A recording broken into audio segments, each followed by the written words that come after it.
You're listening to This Week in Cardiology from theheart.org on Medscape. Hi everyone, this is John Mandrola from theheart.org Medscape Cardiology, and this is This Week in Cardiology for November 10th, 2017. This week we're going to talk about the AHA, FAME2, mitral valve repair, exercise, more comments on Orbita, and celebrities at medical meetings. First up is that we're off to the AHA. Most of us are leaving today and tomorrow, and AHA will be next week and we'll have great coverage. Steve Stiles and I have both written AHA previews. First topic is FAME2. At ACT, results of the 3-year follow-up of the FAME2 trial was presented. This trial compared optimal medical therapy and FFR-guided PCI in addition to optical medical therapy in patients with stable coronary disease. The primary endpoint is important, and it included death, MI, and urgent revascularizations. There were over 1,200 patients in this study. The original FAME2 trial, published in New England Journal of Medicine in 2012, found that improved outcomes with FFR-guided PCI, but the composite endpoint was driven entirely by urgent revascularization. There was no difference in death and MI. Of course, the blinded, sham-controlled Orbita trial informs the results of FAME2. Since FAME2 was not a blinded trial, the observed higher rate of urgent revascularizations could be entirely explained by the fact that the OMT group knew they had had an untreated lesion, the so-called nocebo effect. So the 3-year results found similar findings as the original paper. There were lower primary endpoint due to urgent revascularizations and no statistically significant differences in MI or death. Now this is remarkable because these were FFR-guided procedures, meaning only the ones that caused significant ischemia were stented. Angina relief was improved in the FFR group, but again, FAME2 did not include a sham control. So the truth is we don't really know whether the opening of the artery with PCI relieved the angina or the placebo effect from knowing it was fixed. The lack of statistical benefits in angina relief in Orbita casts great doubt on a multitude of previously unblinded trials that included angina as an outcome measure. The next topic is a novel and less invasive mitral valve repair. A study describing a novel device that can repair primary mitral regurgitation due to posterior leaflet prolapse was presented at TCT and published in JACC. This device worked in 90% of patients. It's less invasive than surgical repair. There's no pump runs, but still involved thoracotomy. The investigators report no serious complications. So, of course, this is good. This is one side of the story, but here's the other side. This was an industry-sponsored study of about 30 patients. There was no control group. The primary endpoint was MR reduction to moderate or less. And I mean everyone in cardiology knows that grading of mitral regurgitation is totally subjective. I am certainly not against progress, and I don't want to sound like a nihilist. But this is a 30-patient, non-controlled, industry-sponsored study that gets late-breaking status and publication in a prominent cardiology journal. And that may be, well, I won't say anything here I will later regret, but you get the picture. The thing is that this device may get CE mark, e.g. approval for use in Europe, on the basis of this sort of study. And again, a device looks cool, but my gosh, can we have some more data before unleashing it on people? Third and fourth topics today is about vigorous exercise. Now, I advise patients all the time that a vigorous session of exercise is like a heart pill. Take it every day. The latest study, which was an association study, lends support to that recommendation even for older age women. Researchers from the Brigham and Women's Hospital, and publishing in Circulation, they gave accelerometers to subjects in the Women's Health Study. Their findings were pretty impressive: a 65% reduction in all-cause mortality from the highest to lowest levels of physical activity. The study was strong. It was larger sample size than previous studies. They had 18,000 patients. The exercise was not self-reported. The data came from a Fitbit-like device, and they adjusted for confounding variables.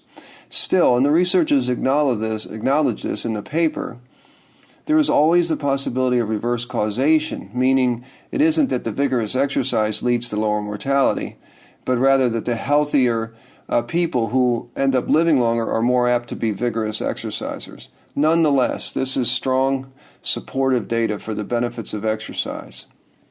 Another exercise study was published this week, and it also shines the light on benefits of exercise in a group that hasn't been studied before. This one, a prospective observational study of about 2,600 patients with type 1 diabetes with and without kidney disease. Diabetes Care published a study from researchers in Helsinki, Finland.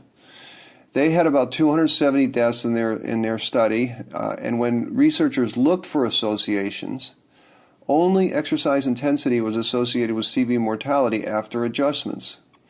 And in patients with chronic kidney disease and type 1 diabetes, the total amount of leisure time physical activity and exercise frequency, both independently associated with a lower risk of all-cause mortality. Now, the researchers noted that this observation in patients with type 1 diabetes and chronic kidney disease is a novel finding. Again, other than patients with ARVC or arrhythmogenic right ventricular cardiomyopathy, there aren't many patient groups for which regular physical exercise is not beneficial for. Next topic is Orbita, and I wanted to get my thoughts organized before weighing in on the sham-controlled trial. So I did take time, a couple days, and wrote a column on this, and you can take a look at it. But here are some highlights of that. I do believe that the stakes of Orbita are huge. The PCI for stable coronary disease is common. This billions of dollars are spent putting stents in patients. And as background, the COURAGE trial, which showed no benefit of PCI on top of medical therapy in patients with stable coronary disease, is still not being adopted and really believed in the real world. I see people referred for stents because of ischemia without a trial of medical therapy. I see our interventionalists pressured for doing stents and lesions because they look bad, even in asymptomatic patients. And again, many still don't have the courage to believe the COURAGE trial. I started my column with the caveats that Orbita was enrolled patients with single vessel disease in stable coronary disease. But these patients in Orbita had angina on medical therapy. And the second point I made, that these were not low-risk people. You just have to go look at the films in the Lancet and decide whether they're low risk if they were in you. But even if you quibble about how low risk they are, these are patients routinely being done in the real world.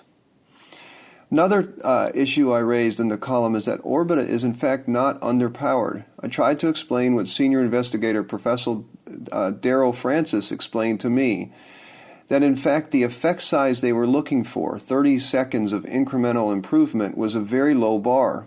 If they had powered the trial for a 90-second improvement in exercise, they would have only needed 11 patients per arm.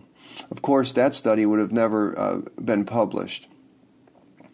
I also discussed the sham and blinding part of Orbita, and this was key because all prior trials, FAME2 for instance, did not include blinding, and knowing you were stented or not stented can make all the difference.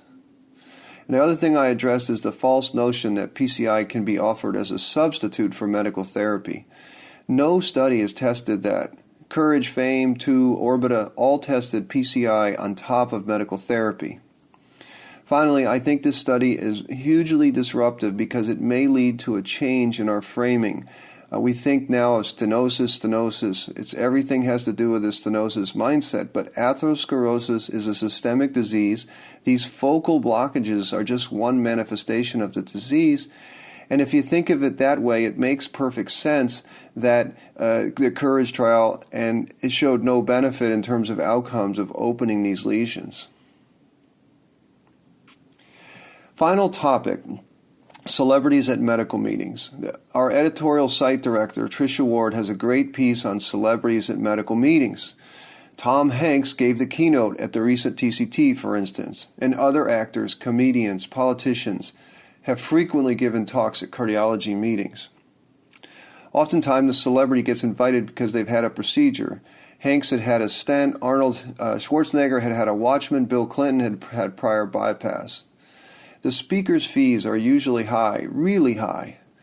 I don't know, how do you all feel about this? Is it worth it? I'm conflicted. On the one hand, it is good for doctors to get out of the medical box, so to speak. There's more to being a clinician than just medical knowledge. But on the other hand, it seems ostentatious, or in the cases when celebrities are marketing dubious devices, I would even call that unseemly. One of the best keynotes I've heard recently came from Dr. Abraham Verghese when he talked about being present at the bedside. That was a good one. Read Tricia Ward's column. It'll make you think. So that's it for this week in cardiology. I'm grateful that you listen. Thank you. We'll see you at AHA next week. You're listening to This Week in Cardiology from theheart.org on Medscape.